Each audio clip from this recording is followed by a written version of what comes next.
Hi friends, இங்கே பாருங்கள், ஃப்ரெண்டெல்லாம் இப்போ ஒன்றா சேர்ந்துருக்கோம். மைதா மாவில் போண்டா செய்ய போகிறோம். இது வந்து கடல மாவில் நாங்கள்லாம் ரொம்ப நாள் ஆச்சு சேர்ந்து பேசி இப்போ வந்திருக்காங்க. அதனால் நாங்கள் இப்போ இதை சமைச்சி சாப்பிட போகிறோம். இது சாப்பிட்டு நல்லா ஃபன் பண்ண போகிறோம். இப்போ போண்டா சுட போகிறோம். வாங்க ஃப்ரெண்ட்ஸ், போண்டா சுட போகலாம். மைதா மாவு போண்டா போண்டா சாப்பிட்றதுக்கு எப்படி இருக்குன்னா, கொஞ்சம் ஒரு மாதிரி லப்பர் மாதிரி இருக்கும். சாப்பிட்றதுக்கு கொஞ்சம் டேஸ்ட்டாகவும் இருக்கும். இது டிஃப்ரெண்ட்டாக இருக்கும். நம்ம கடல மாவு போண்டா சாப்பிட்றத விட இது கொஞ்சம் டிஃப்ரெண்ட்டாக இருக்கும், நல்லாயிருக்கும். இது என் பொண்ணுக்கு பிடிக்கும், அதனால் மைதா மாவு போண்டா.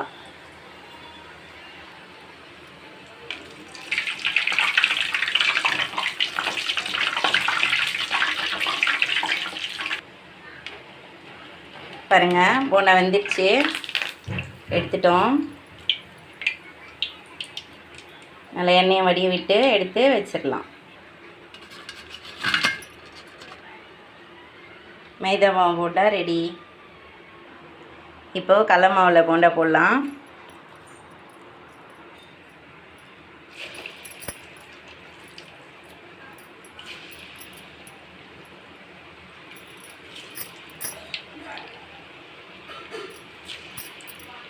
இந்த போண்டா வந்து என் பையனுக்கு பிடிக்கும், அதனால் கடல மாவு போண்டா. என் பொண்ணுக்கு மைதா மாவு போண்டா பிடிக்கும், அதனால் என் பொண்ணுக்கு மைதா மாவு போண்டா.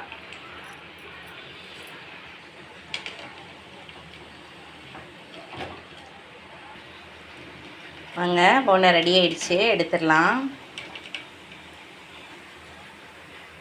போண்டா ரெடி.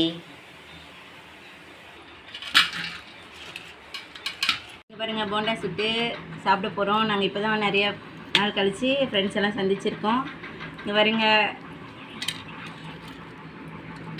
வாங்க ஃப்ரெண்ட்ஸ் சாப்பிட்லாம், வாங்க சாப்பிட்லாம்.